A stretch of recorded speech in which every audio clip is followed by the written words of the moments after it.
अरे सुमित्रा, मैं सोच रही थी कब तक हम यूं ही दोनों अकेली रहेंगी। हमारे घर एक साथ जुड़े हैं, दिल भी साथ जुड़े हैं। बहुत वक्त बिता लिया अकेले। अब देखो हम दोनों के बेटे शादी लायक हो गए हैं, तो हमें उनकी शादी के बारे में कुछ सोचना चाहिए ना। हाँ हाँ कुशल्या, बिल्कुल तू ठीक कहती है।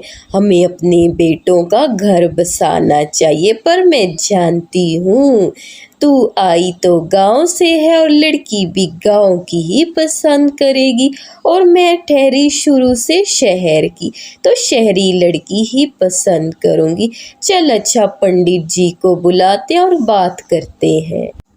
इतना कहने के बाद दोनों पड़ोसन अपने अपने घर की तरफ चली जाती हैं। दोनों थी तो पड़ोसन, लेकिन दिलों में बहुत प्यार था। कौशल्या जो गांव से आई थी, जमींदार लोग थे, बेटा शहर में नौकरी करता, तो माता पिता भी यहीं पर आकर रहने लगे। और दूसरी तरफ सुमित्रा जो शहर की ही थी, अब दोनों अपने अपने बेटों की शादी का सोचती है। सूरज बेटा देख, हम गांव के ठहरे लोग, हम वहीं की आबो हवा को पसंद करते, इसलिए तेरे लिए लड़की भी वहां से ही लाएंगे। तो बस मैं पंडित जी से बात करती हूँ, तेरे लिए गांव की कोई अच्छी संस्कारी लड़की ढूंढते हैं।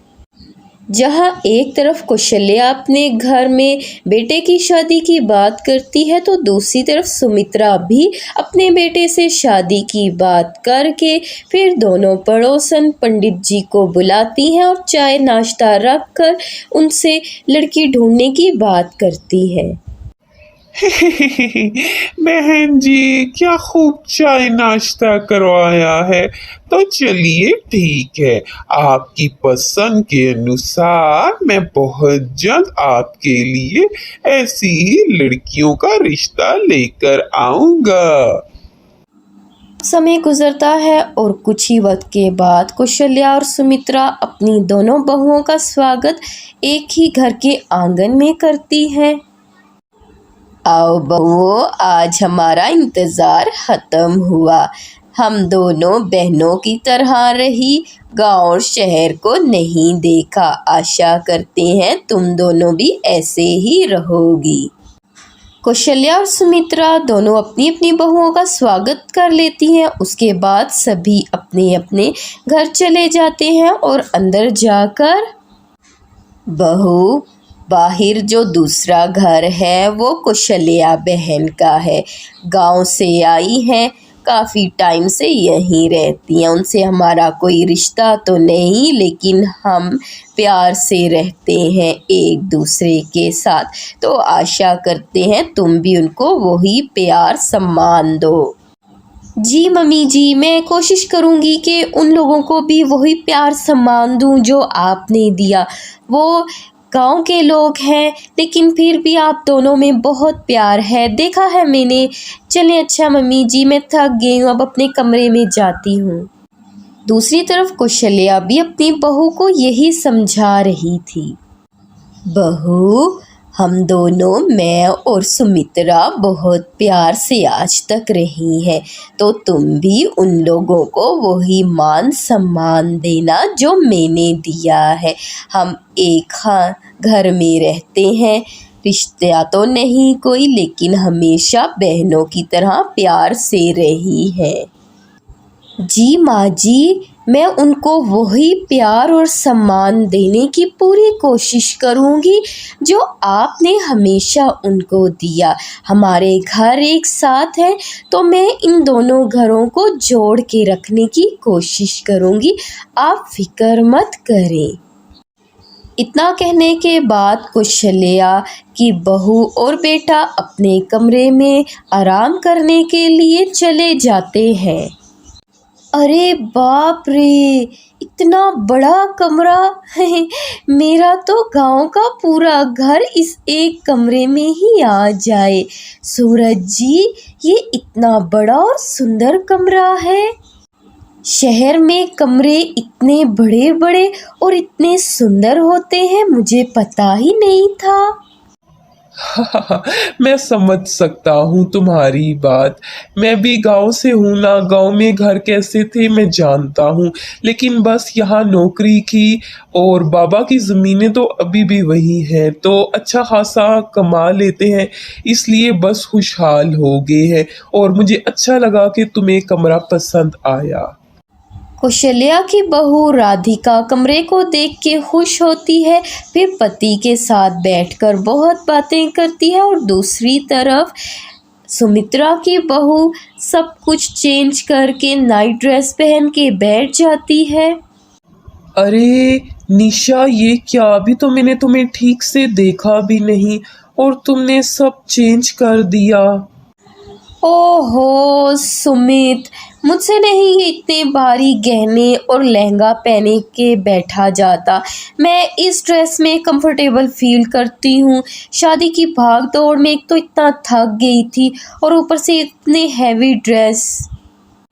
सुमित्रा की मॉडर्न बहू तो अलग अंदाज की थी। खैर, अगला दिन आता है जहाँ कौशल्या की देसी बहू सुबह सुबह उठकर ही अपनी पहली रसोई की रस्म करने के लिए अच्छे से तैयार होकर सर पे पल्लू रख के खाना पकाने के लिए रख देती है।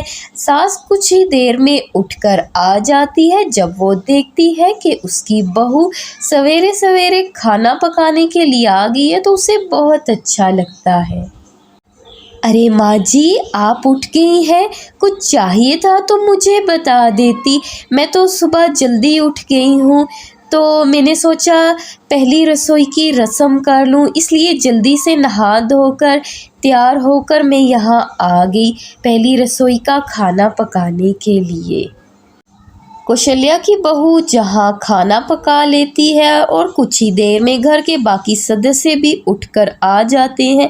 फिर कुछ ही देर में बहू अपना बनाया हुआ देसी खाना सबको बड़े प्यार से परोसती है। अरे वाह वाह बहू, कितने टाइम बाद गांव के देसी खाने को देखना नसीब हुआ। शहर में आए तो हम बस ये खाना भूल ही गए। अरे हाँ हाँ, वाह क्या मज़ेदार खुशबू आ रही है।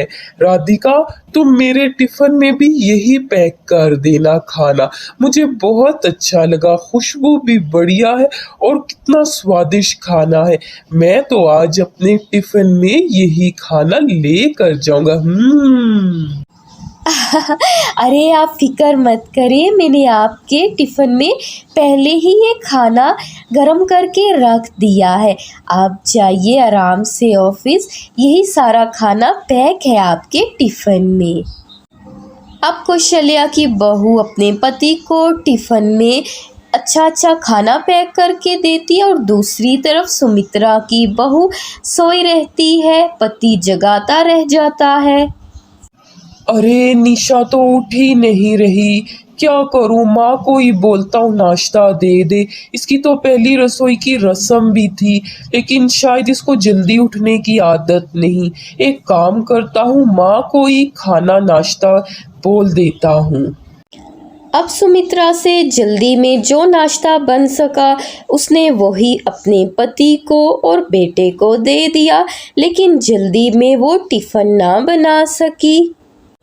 अरे आप लोग कैंटीन से ही कुछ लेके खा लेना, जल्दी में बस इतना ही नाश्ता बन सका, टिफ़िन नहीं तैयार कर सकी, तो आप लोग कैंटीन से ही कुछ खा लेना। सुमित्रा का बेटा और पति अच्छा नाश्ता ना मिलने और टिफ़िन के बगैर चले जाते हैं, ये सब देखकर सुमित्रा को बहुत बुरा लगता है। फिर घड़ी में 12 बजते हैं, दोपहर का वक्त होता है और इस वक्त बहू नाइट ड्रेस पहने हुए आती है बाहर। गुड मॉर्निंग मम्मी जी, 12 बज के बहुत अच्छी नींद आई। असल में मेरे उठने का यही टाइम है, तो मम्मी जी नाश्ता रेडी है या नहीं? बहू, वो तेरा मायका था जहाँ पर तू 11-12 बजे उठती थी। ये तेरा ससुराल है। यहाँ तुझे सुबह जल्दी उठ के नाश्ता भी बनाना है और पति को टिफ़िन भी देना है। आज भी मेरा बेटा बिना टिफ़िन के पहली बार गया है। कल से सुबह जल्दी उठना, ना तूने पहली रसोई की रस्म की। ओहो मम्मी जी, क्या पहली रसोई की रस्म, ये सब पुराने ज़माने की बातें हैं। तो मुझसे तो ये सब नहीं होगा। खाना ही बनाना है ना। आप कोई मेड रख लें खाना बनाने के लिए। और इतनी सुबह सुबह मुझसे नहीं उठा जाता। आप पहले भी तो टिफ़िन देती थी ना अपने बेटे को, तो सो अब भी दे दें। सुमित्रा की बहू के रंग तो अब नजर आ रहे थे, लेकिन इधर जब लंच टाइम होता है तो ऑफिस में अरे वाह, क्या स्वादिष्ट खुशबू है। देखना सुमित, मेरी पत्नी ने आज कितना अच्छा लंच और इतना बड़ा दिया है। देख क्या स्वादिष्ट खुशबू आ रही है। वाह वाह। और तेरा लंच किधर है? तू क्या लेकर आया है? अरे यार सूरज, क्या बताऊं, पत्नी सुबह उठी ही नहीं। उसने ना पहली रसोई की रस्म की, ना मुझे टिफिन दिया। माँ ने ही बस नाश्ता जल्दी में बना के दिया। तो अब एक काम करता हूँ, कैंटीन से ही लंच ले आता हूँ। अरे बस कर सुमित, मेरे होते हुए, भाई के होते हुए तू कैंटीन से लंच करेगा? और इतना बड़ा डब्बा देख, तेरी भाभी ने भेजा तो है। तो चल इससे हम दोनों खाते हैं। मैं क्या अकेला इतना खा सकता हूँ? और तेरी पत्नी ने तुझे टिफिन नहीं दिया तो मेरी बीवी क्या तेरी भाभी नहीं? चल आ, दोनों भाई मिल के खाते हैं। इस तरह सूरज अपना लंच सुमित को भी देता है, जिसे खाकर सुमित को बहुत अच्छा लगता है। अरे वाह वाह भाई, क्या स्वादिष्ट खुशबू और स्वादिष्ट खाना है। अरे वाह वाह वाह।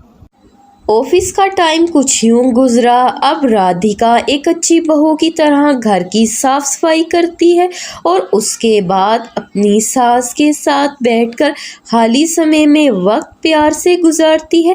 मगर दूसरी तरफ सुमित्रा की बहू उसके साथ कोई बात नहीं करती, मॉडर्न ड्रेस पहने बस मोबाइल यूज़ करती, जिसे देखकर सुमित्रा को अच्छा नहीं लगता और वो चुपचाप वहाँ से उठकर कौशल्या के घर की तरफ उदास मन लिए वहाँ चली जाती है।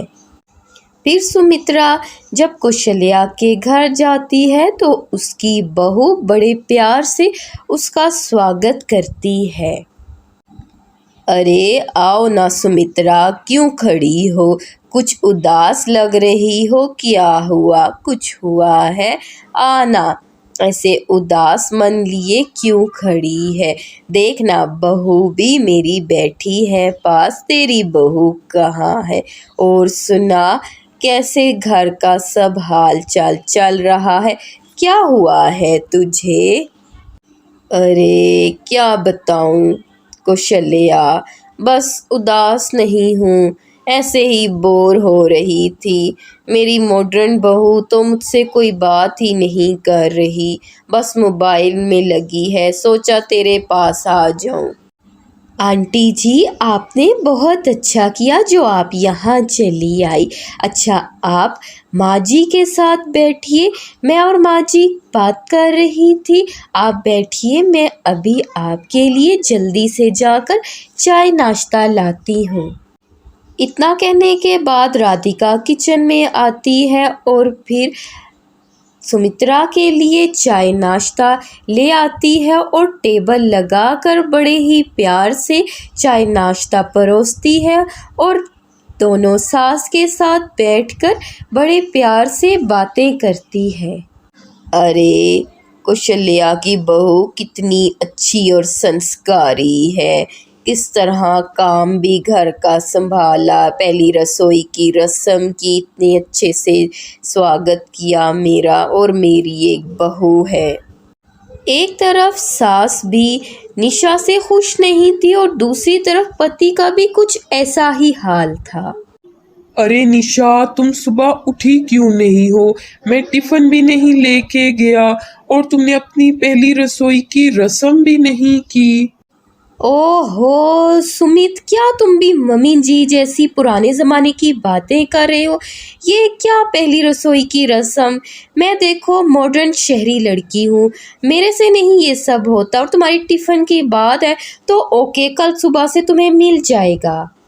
अब अगला दिन चढ़ता है तो मॉडर्न बहू किचन में आंखें मलती हुई मुश्किल से खड़ी होती है और पति के लिए मैगी, कुछ फ्रूट्स और सलाद, पैकेट का खाना टिफ़िन में डाल देती है और पति के सामने वही टिफ़िन लाकर रख देती है।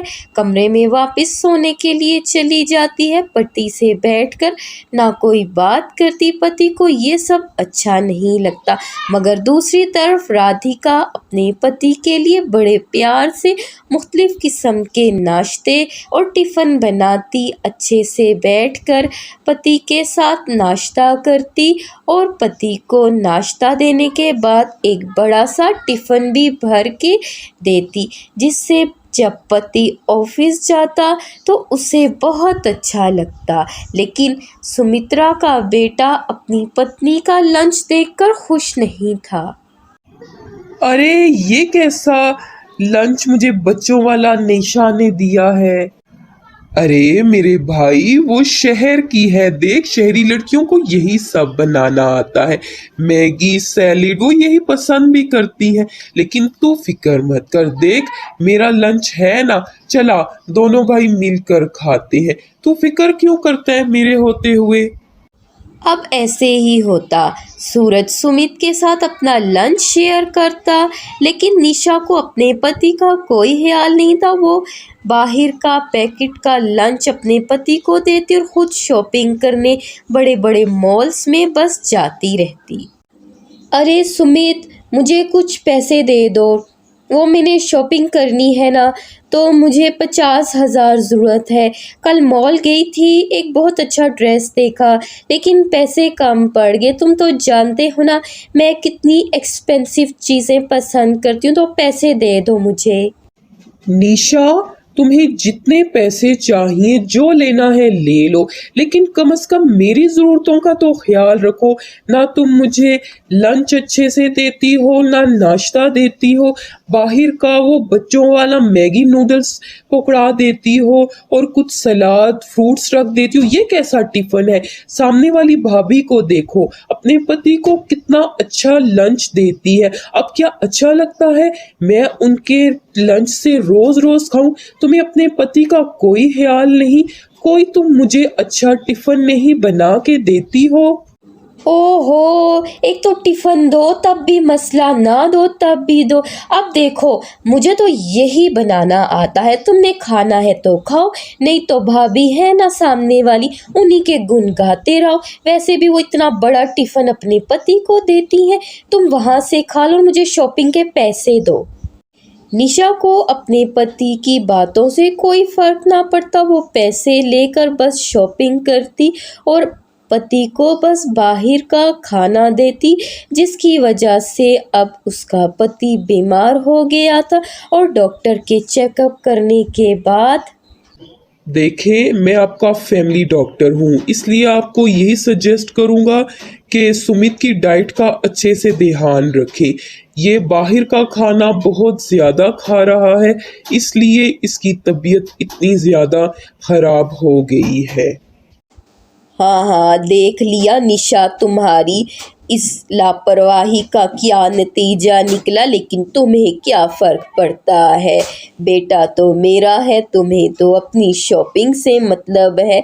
वो तुम्हारे लिए कमाए, इतनी रात रात तक मेहनत करे, तुम्हें क्या फ़र्क पड़ता है? तुम्हें तो सिर्फ पैसे चाहिए, शॉपिंग के लिए मिल जाए तो बस ठीक है।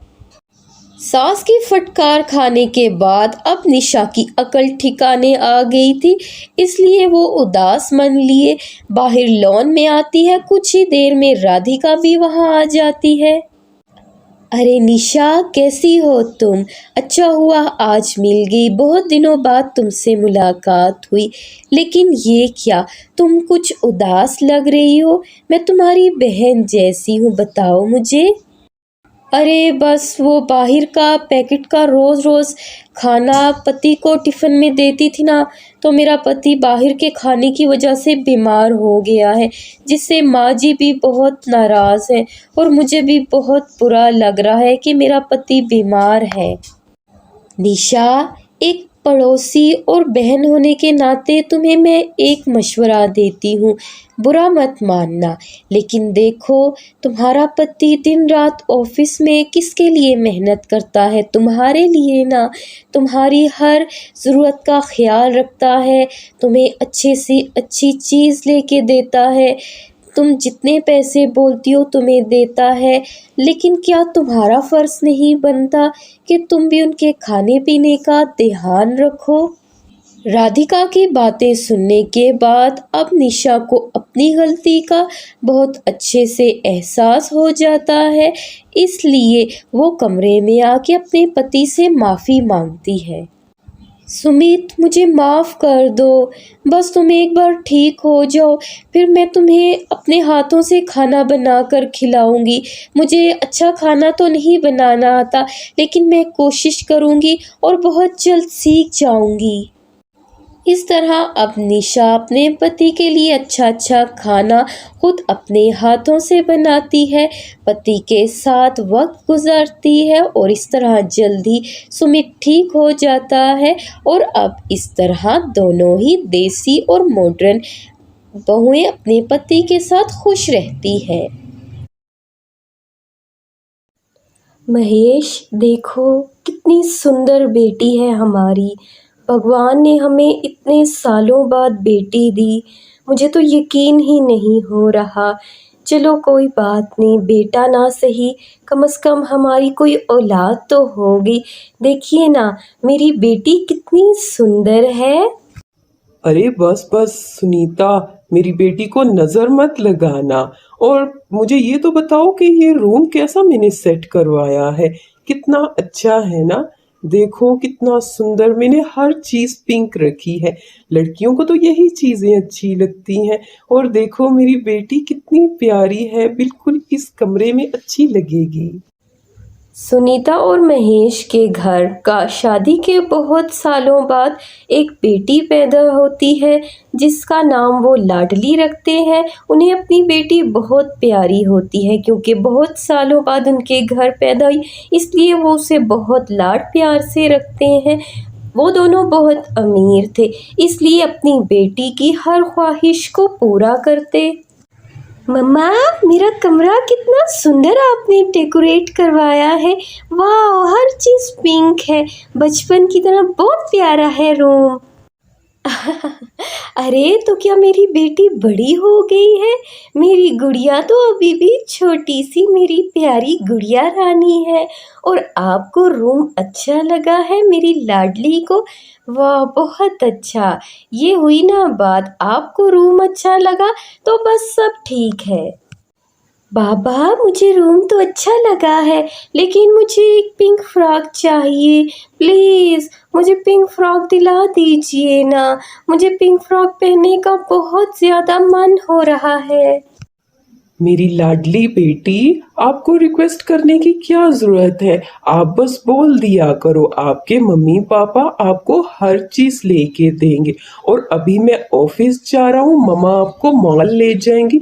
जो भी अपनी पसंद के टॉयज हो, कपड़े हो, वो जाके ले आओ। इतना कहने के बाद फिर महेश वहाँ से चला जाता है अपना ऑफिस बैग लेकर। और कुछ ही देर बाद काम ख़त्म करने के बाद सुनीता अपनी बेटी को मॉल लेके जाती है। फिर लाडली को जो भी अपने लिए कपड़े और टॉयज अच्छे लगते हैं वो मॉल से जाकर ले लेती है। और जैसे ही शाम में उसके पिता घर आते हैं तो बाबा, बाबा, ये देखिए मेरी पिंक फ्रॉक। देखिए, मुझे मम्मी ने न्यू पिंक फ्रॉक दिलाई है। पापा, मेरी पिंक फ्रॉक अच्छी है ना? और मैं इसमें क्यूट लग रही हूँ ना? बोलो ना। अरे, ये भी भला कोई पूछने वाली बात है। मेरी गुड़िया रानी तो है ही इतनी प्यारी। पिंक फ्रॉक पहने, रेड पहने, ऑरेंज पहने, कुछ भी पहन ले, मेरी बिटिया रानी तो हमेशा ही क्यूट लगेगी। अच्छा गुड़िया, बहुत देर हो गई है, अब आप जाओ और जाके सो जाओ। अब अगले दिन जैसे ही सूरज निकलता है, फिर सुबह नाश्ता करने के बाद लाडली तैयार हो जाती है और माँ बहुत ही प्यार से दोनों को भेजती है। महेश, जाए मेरी लाडली को स्कूल छोड़ कर आए, और बेटा अपना बहुत ख्याल रखना। मैंने आपका लंच बॉक्स भी डाल दिया है और कुछ पैसे भी हैं, जो भी मेरी गुड़िया का खाने का दिल हो ले लेना। अब महेश लाडली को स्कूल छोड़ने के लिए चला आता है। लाडली जिस स्कूल में पढ़ती थी, अपनी क्लासरूम में सबसे मोटी वही थी, क्योंकि वो बहुत खाना खाती थी। इसी तरह स्कूल कैंटीन में जब वो खाने के लिए बैठती है तो बहुत सा खाना लेकर बैठती है, जिससे बच्चे उसका बहुत मजाक उड़ाते हैं। लाडली, तू कितना खाना खाएगी? एक दिन खा खा के फट जाएगी।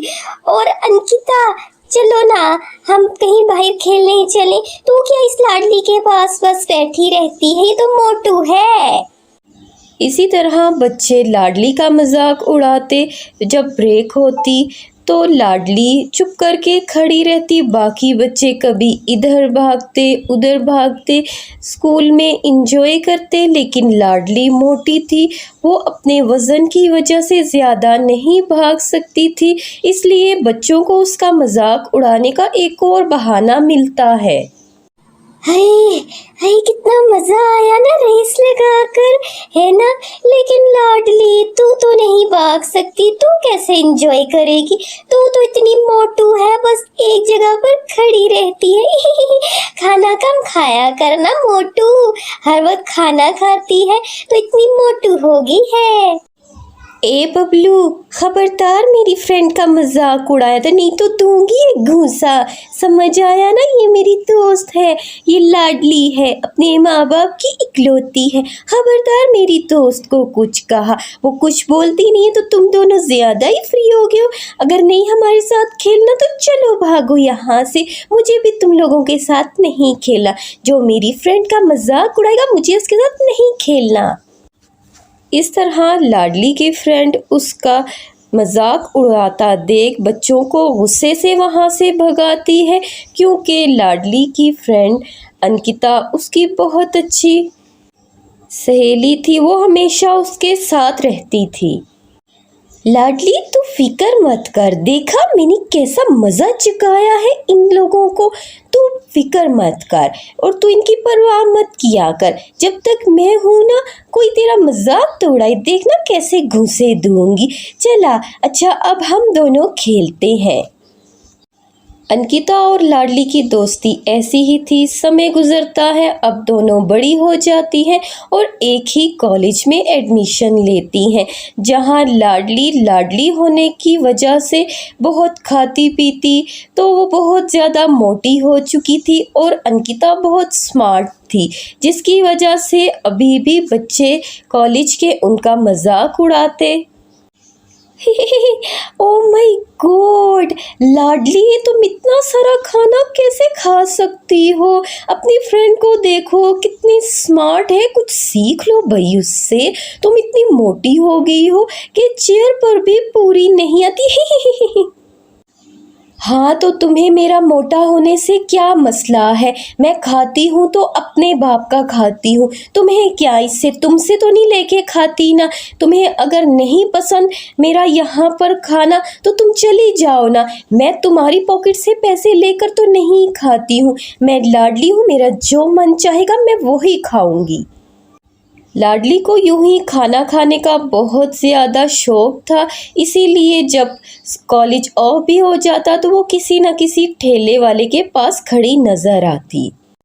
लाडली जैसे ही कॉलेज से आती है तो देखती है माँ ने टेबल पर बहुत सारा खाना लगा रखा है। अरे मेरी गुड़िया रानी आ गई है। देखो माँ ने कितने सारे खाने बनाकर रखे हैं मेरी लाडली बेटी के पसंद के। जाओ बेटा जल्दी से फ्रेश होकर आ जाओ, फिर खाना खा लो। जाओ बेटा। अरे वाह माँ, आपने तो सच में मेरी पसंद के सारे खाने बनाए हैं और इतना सारा। माँ बस मैं थोड़ी ही देर में फ्रेश होकर आती हूँ, फिर आप मुझे अपने हाथों से खाना खिलाइएगा। बहुत अच्छा है। थैंक यू माँ, इतना अच्छा और स्वादिष्ट खाना बनाने के लिए। अब लाडली थोड़ी देर बाद फ्रेश होने के लिए चली जाती है और जब वो चेंज करके फ्रेश होकर आती है तो माँ बहुत ही लाड प्यार से उसे खुद खाना खिलाती है। मेरी बच्ची को खाना अच्छा लगा है बेटा, सारा कुछ तुम्हारी पसंद का बनाया है। जो भी खाना हो अपनी माँ को बता दिया करो।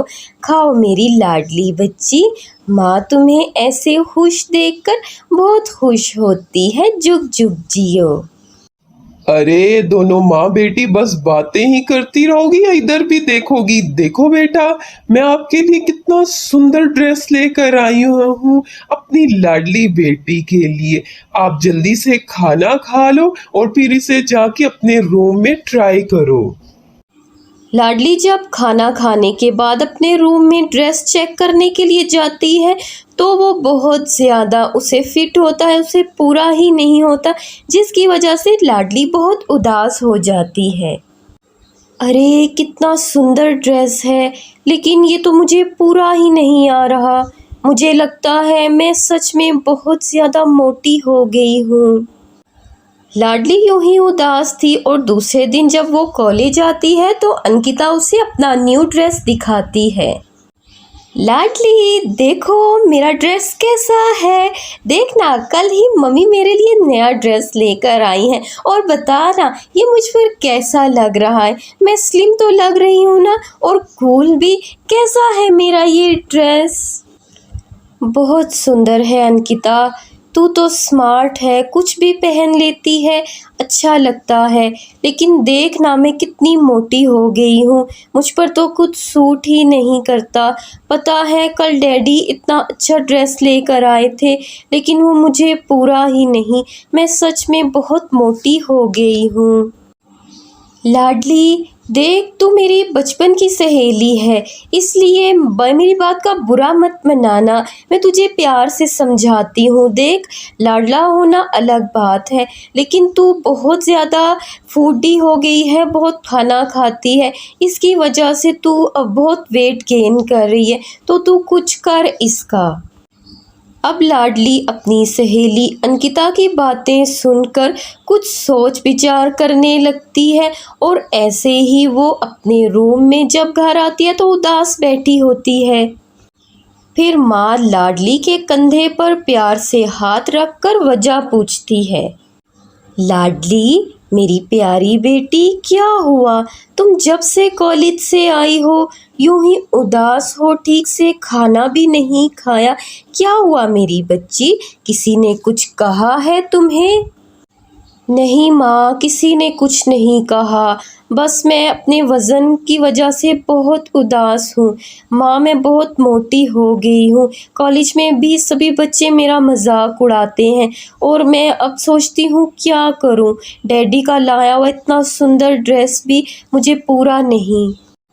अरे तो फिर क्या हुआ, इसमें उदास होने वाली कौन सी बात है? हम तुम्हें दूसरा ड्रेस लेकर देंगे और तुम जैसी भी हो, देखो हमें तो बहुत प्यारी हो और तुम उदास ना हो। कॉलेज के बच्चे जो तुम्हारा मजाक उड़ाते हैं मुझे बताओ, मैं बात करती हूँ।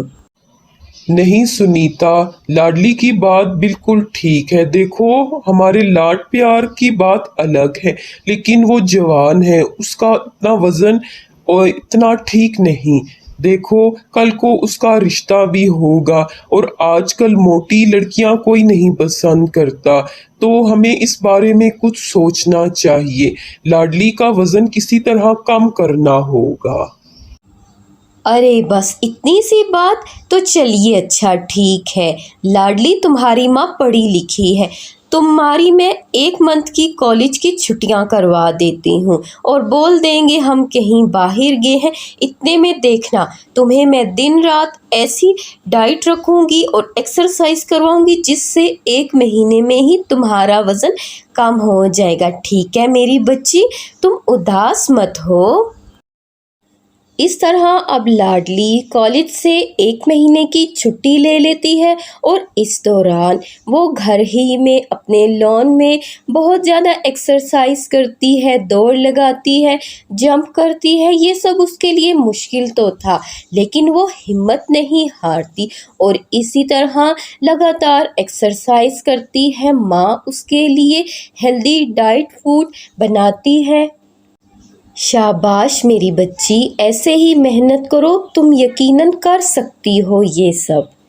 इस तरह अपनी लगातार मेहनत से कुछ ही टाइम में लाडली का वज़न कुछ हद तक कम हो जाता है और जब 1 महीना गुजरता है तो लाडली बहुत स्लिम हो जाती है। अरे तू मेरी बच्ची को किसी की नज़र ना लगे। देखो मेरी बेटी कितनी सुंदर लग रही है स्लिम होकर। शायद बेटा गलती हमारी ही थी जिसकी वजह से तुम परेशान हुई। देखो लाड प्यार अपनी जगह, लेकिन बाज़ दफ़ा हम लाड प्यार में आकर कुछ गलत कर देते हैं, तो बेटा हमें माफ़ करना। अब लाडली जब 1 महीने की लगातार मेहनत के बाद कॉलेज जाती है तो सभी स्टूडेंट्स उसे देखकर हैरान रह जाते हैं। ओह माय गॉड लाडली, ये तू है? मुझे अपनी आँखों पर बिलीव नहीं हो रहा। तू इतनी स्लिम कैसे हो गई और तू इतनी ज़्यादा सुंदर लग रही हो। ओह हाँ अंकिता, ये मैं हूँ। याद है कॉलेज के लास्ट डे जब मैं तुझसे बात कर रही थी तो तूने मुझे समझाया था कि मुझे अपना वज़न कम करना चाहिए। फिर मैंने बहुत सोचा, इसलिए मैंने 1 महीने की छुट्टी ले ली जिसमें मैंने दिन रात एक्सरसाइज की, डाइट फूड लिया और उससे मैं स्लिम हो गई। तू मेरी बचपन से सबसे अच्छी दोस्त रही है। तूने मुझे बहुत प्यार से समझाया, बाकी स्टूडेंट्स की तरह नहीं जिन्होंने मेरे मोटापे का हमेशा मजाक उड़ाया। अंकिता और लाडली, हम दोनों को माफ़ कर दो और बाकी स्टूडेंट से भी मैं बोलूँगी तुमसे माफ़ी मांगे। मैं जानती हूँ हमने तुम्हारा बहुत मजाक उड़ाया, लेकिन हम ये समझ ही नहीं पाए कि तुम अपने माँ बाप की इकलौती औलाद हो और इतनी लाडली हो जिसकी वजह से तुम्हारा वेट गेन हो गया। जैसे अंकिता ने तुम्हें प्यार से समझाया, हमें भी ऐसे ही समझाना चाहिए था, लेकिन हमने हमेशा तुम्हारा मजाक उड़ाया। माफ़ कर दो।